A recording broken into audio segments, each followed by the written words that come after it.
Addy soldiers.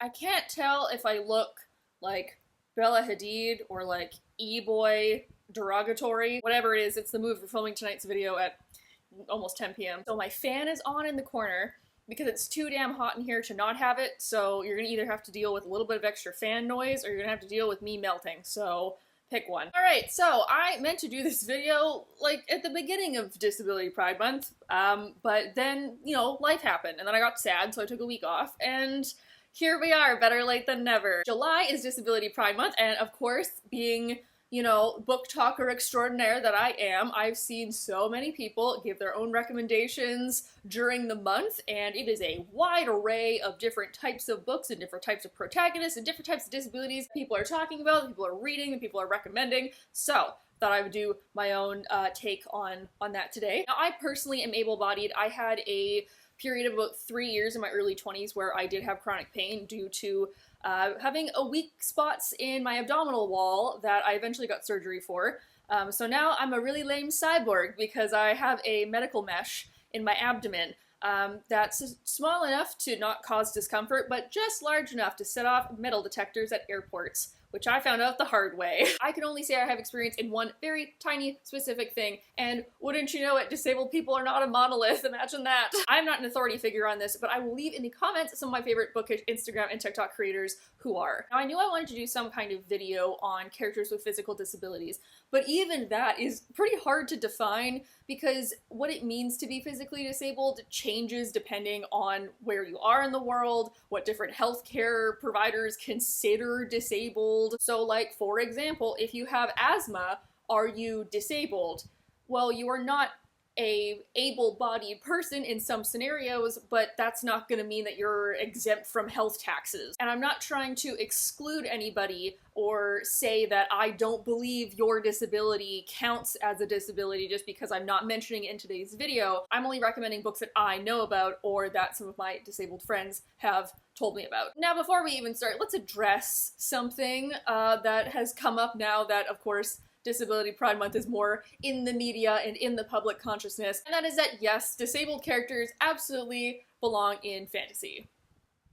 Thank you for coming to my TED Talk. And don't give me that bullshit about, oh, but it's fantasy, of course there's not gonna be queer people or people of color or disabled people. Like, bitch, your world has dragons and magic swords. You can make up whatever you want. Just say you're homophobic at that point. And I would highly recommend checking out Elle, aka AModelWho'sRead, which is linked down below, because they are doing a full series on like bad tropes between fantasy and disability that I think is very interesting. But a lot of discourse between fantasy and disability boils down to, in fantasy worlds, a lot of times magic cures disability. This gives the impression that disabilities are temporary, that they're fixable, and that it's the person's fault that they have that disability. It implies that they're lazy, or if they wanted to get better, they could, or because they choose not to in that situation, that they somehow deserve it. And that's just like a bad take. It's also super ableist, because like, what's wrong with using a wheelchair? For example, it's just somebody who moves around the world a little bit differently than you do. Like, do you look at me and be like, oh my god, that girl is lactose intolerant? She can't drink milk? Ugh.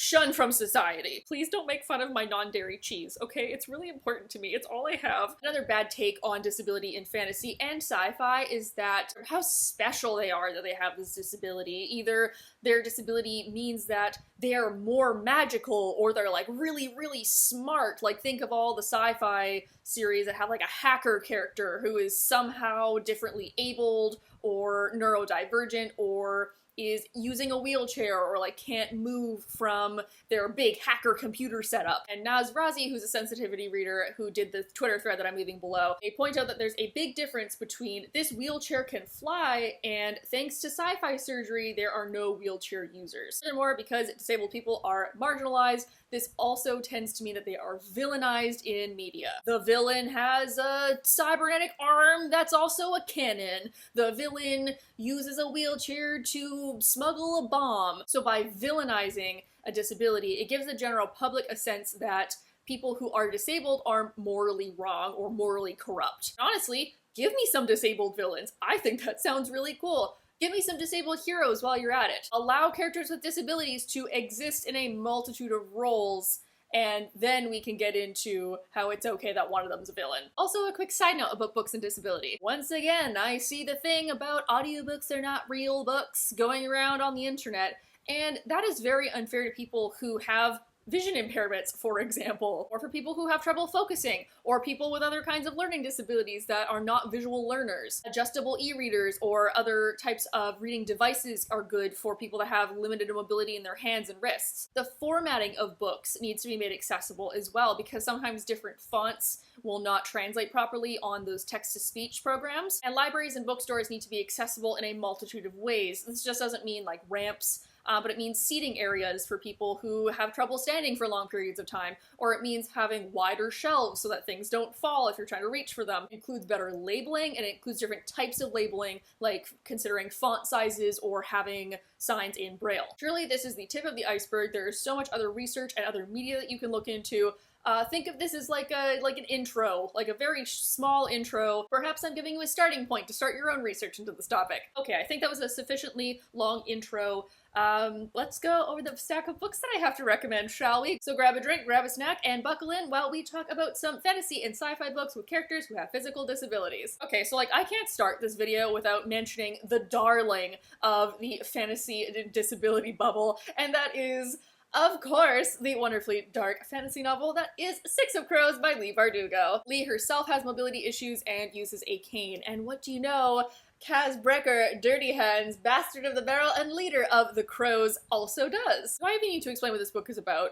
Like, I feel like even if you've never read it, or you've at least heard of it, or you've absorbed through, is it meiosis or mitosis? What's the thing where the cells just like combine? I'm an English major, I don't know this. If you have not somehow secondhand absorbed this plot line, welcome to the internet. I don't know how you've avoided it for this long. Kaz, our leader of the Six of Crows gang of Ketterdam, uses a cane and has chronic pain. And truly at this point, his cane is iconic. The way that his disability plays into the story is what is important, because it is so a part of his character that it's not something that just comes and goes whenever is convenient. And that's a problem that comes up a lot with disability in books overall. Kaz does run heists and is actively a part of the crew, but he's not usually in the midst of fighting because he knows his own limits. So while he has used his cane to take down attackers, he's also usually masterminding the whole thing that puts him in a position where he doesn't have to fight as much. His actions and his reputation make it so that no one wants to fuck with him. God, this book's just so good. You know, how is this so good? I love this series so much. Another one of my favorites that has a character that is fairly well known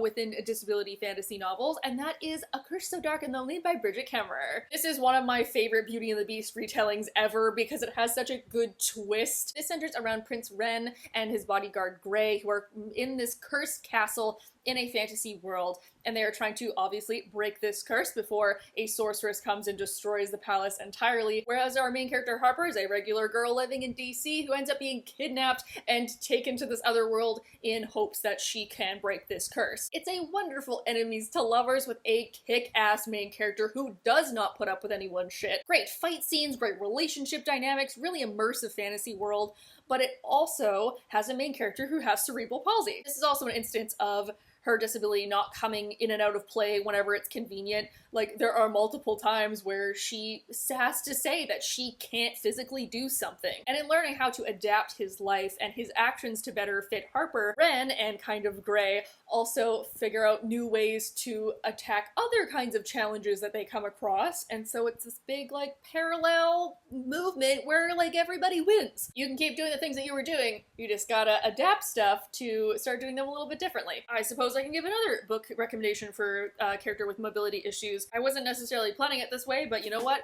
Adapt, improvise, overcome. Let's go. One of my absolute favorites of last year that was vicious, that was ferocious, that had a character that was going through hell and bringing you with her. It was Iron Widow by Sharon J. Zhao. I will scream this book's praises until the day I die. It is magic, sci-fi, killer, alien mech bots, with a dynamic poly-power throuple and just feminine rage. To fight an alien force, the government of Huasha has created these giant metal mech bots that require both a male pilot and a female concubine pilot, but then our main character Zayton accidentally kills her male co-pilot and gets the moniker of the Iron Widow. She's then teamed up with the most ruthless pilot in the country in hopes of taming her spirit energy, but then they just decide to say like, fuck that and fuck you and fuck this, and then team up to be this amazing dynamic duo who are kicking ass and taking names. And then eventually a childhood friend joins them and they become this amazing dynamic trio who truly cannot be stopped. I love them so much. Zaytan herself has been victim of foot binding, so she has a lot of mobility issues, and that is a main focus of her character, and how being in a mechbot allows her that mobility, but at what cost and to what degree? So her legs may be unstable, she is not a weak character, and that only further allows people to underestimate her. Such a cool world, such a cool genre blend. I love the character dynamics. I'm not quite sure how everyone's personality is going to come together at the end. Maybe this is a villain origin story, I don't know. Oh my god, my camera's at 4% and it's still going?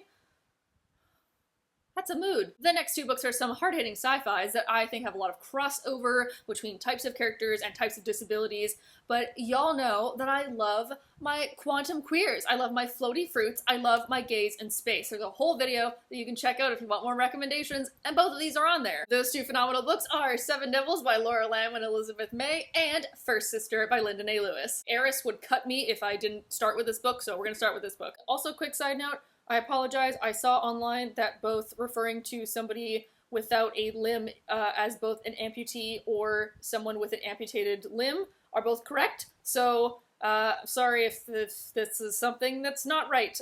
We're all learning over here. This is a phenomenal new adult sci-fi that surrounds Eris, who is a runaway heiress of this tyrannical galactic kingdom, and her father sucks, and like the galaxy and the known universe is in turmoil. People are being grown in vats. We're drinking nutrient cubes. We're under mind control. It's just not good. She's a runaway. She joins the rebellion. She has to team up with a pilot that she doesn't like to run this mission. And then when they're on a mission, they find some stowaways that could tell us more about the Empire and how to take it down from the inside out. This book is incredibly intersectional in a variety of ways. Everybody is queer. Most characters are people of color, as well as a lot of people with physical disabilities, because a lot of our characters are amputees. I'm pretty sure one of our main characters, Chloe, doesn't have an arm, and there's another character who's missing a leg. Plus there's a ton of body modding in this universe, so a lot of people have special implants. Some people don't even have their own eyes anymore. A lot of people have weaponry implanted in them. Some people have different kinds of hormone imbalances. And I get it with the hormone thing, because like if you don't have your own, store-bought is fine. Plus there are some characters that have lived their whole lives in the Imperial Palace, and so their bodies are differently abled than other people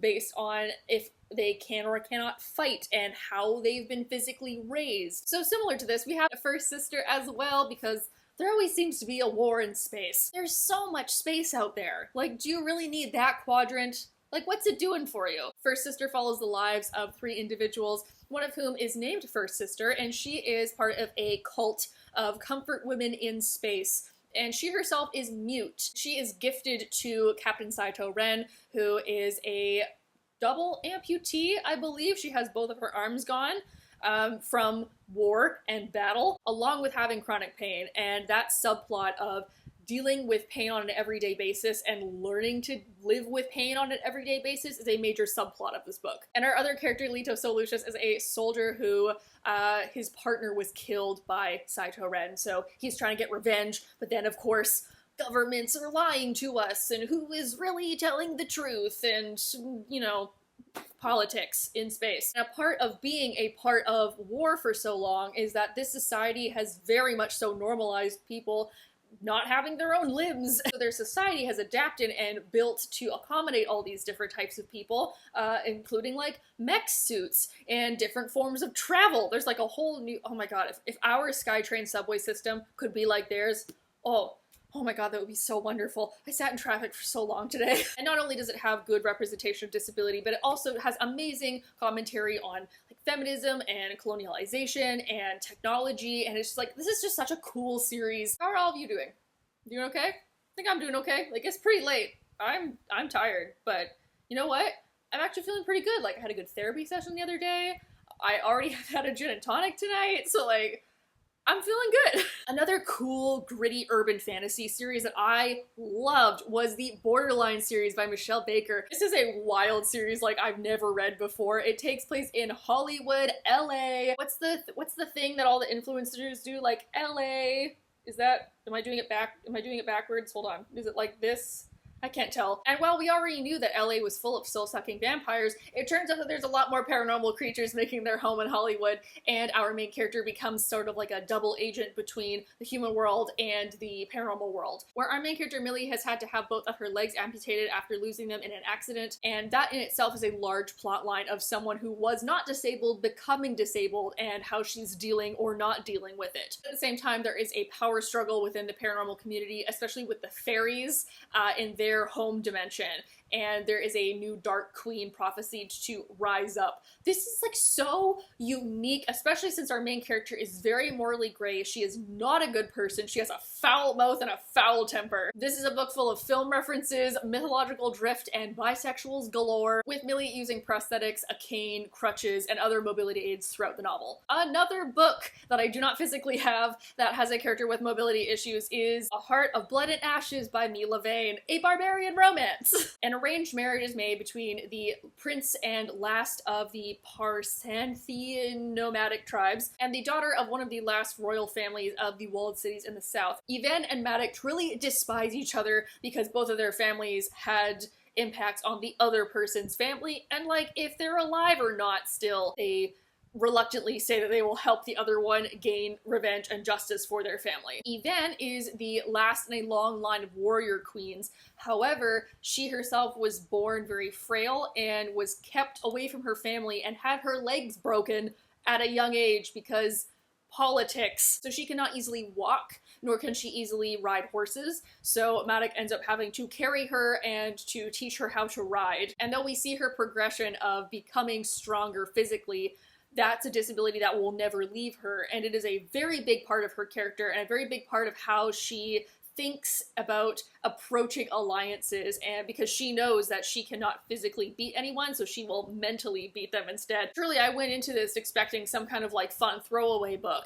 but like the world building was immaculate. The enemies to lovers was a true enemies to lovers, and Yvain is just vicious and clever and scheming, and I love her character so much. If you couldn't tell, this book is spicy and like everything just came together so well. Last of the physical books I have to recommend before I move into my like final epilogue section, which also includes some, just you'll see what I'm doing in a minute. One of my favorite fantasy novels of all time, aka Black Sun by Rebecca Roanhorse, this pre-Columbia America's inspired fantasy novel. First of all, just can we get a minute for this cover? Just whew, goddamn, it's so beautiful. As a major character who is blind, and he, I think, embodies the balance of that magical disability trope, but in a way that is not exploitative nor puts him on a pedestal. People of the known world are traveling to the holy city of Tova to experience this celestial event when a sun priest then declares and prophesies that this is going to be an event that unbalances the world. So while we have political power plays within the church in the city, we also have a mysterious passenger being picked up on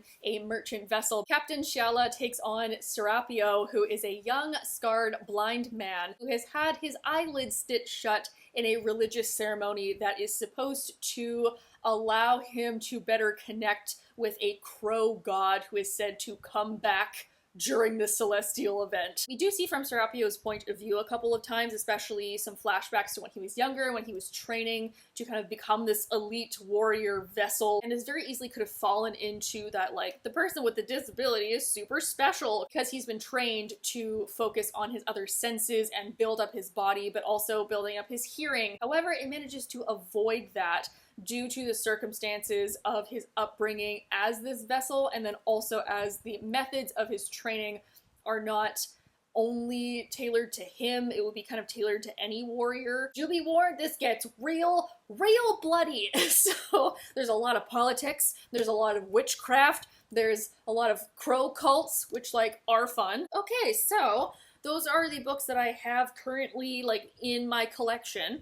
But I also want to give a shout out to a couple that I want to read that have been highly recommended to me. First up is one that I do own. I own the Unbroken by C.L. Clarke and I haven't read it yet. I know! How is this possible? Sword lesbians. Like, obviously I'm gonna buy it. This is part of the sapphic high fantasy trifecta that Book Talk claimed last year, and our main character is a soldier who has chronic pain. Shireen is a soldier who grew up in a city that was colonized by another kingdom, and she has been sent to battle under this new kingdom and is starting to question her loyalties. Whereas Luca is the niece of the king and she wants to overthrow him and is looking for a turncoat soldier to help her and the rebels. Literally every gay person that I know online who also reads has recommended me this book. I know it's going to be good, but I just for some reason haven't read it yet. I have been more in the mood for like high dense fantasies lately, so I will pick this up soon, I promise. A high fantasy book where the main character uses a wheelchair was recommended to me by my friend Hannah from Han Flying Solo, and I will leave her TikTok account below. And that is Where Shadows Lie by Allegra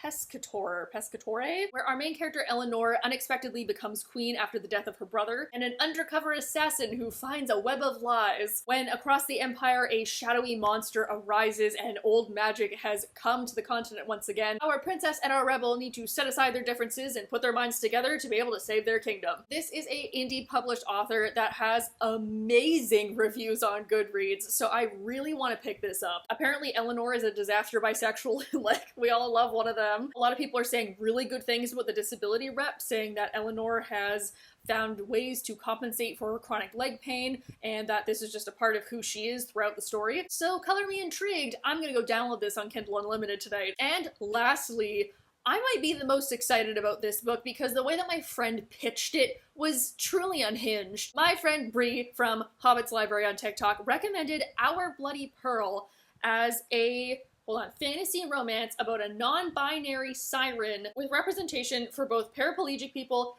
and PTSD, and also the characters use sign language to communicate because of a language barrier. Oh, this is by D.N. Bryn, by the way. Slightly steampunk pirates and sirens and killer mermaids. This ruthless captain has figured out a way to make a device that cancels out siren songs to allow for safer passage for ships. And Mermaid Pearl has been captured and is trying to find out a way to escape while also making relationships with some of the people that are on the ship. If I can get this on Kindle Unlimited, I'm gonna get it tonight. If not, I'm gonna order it tomorrow morning from my local bookstore. Okay. I think we're done. Oh, I am finishing this later than I thought I was. Oh, this was a mistake. We're coming up on 10:30, and I would like to let you all know that I, at 27 years old, am objectively too old for this shit. Should have started filming earlier, but I didn't want to. So, you know, here we are with the consequences of my own actions. As always, leave your recommendations in the comment section below. If you're interested in reading about more characters with disabilities, I hope this gave you a good starting point. Seeing those things, I was like, oh, actually, I haven't read as many books with disabled main characters as I thought I had, and maybe I should read some more. And that's what we all should be doing, right? We're learning, we're growing together, we're making the world more accessible and not being dicks about how sometimes someone's body works a little bit differently than your body. And just like last month during Pride Month, when every queer person was making fun of all the straight book people only reading The Seven Husbands of Evelyn Hugo and The Song of Achilles and Red, White, and Royal Blue, we don't want to do that same thing with disability rep in books where we only ever recommend the same 3 or 4. While other people can help you out, it's always up to you to continue learning and expanding your mind and your interests and your worldview. And disability in both fantasy and sci-fi is becoming more the norm, and I think this is a change for the good. I think I need to go to bed now. Like, I'm trying to do this outro, and I've been stumbling over my words for 6.5 minutes, so I'm gonna go to sleep. Make sure to check out the creators I listed below, and maybe pick up one of these books the next time you're in a bookstore. You know where I click to like the video, you know where I click to subscribe. I hope you guys are having a nice day or night wherever you are, and I will see you all next week. Bye!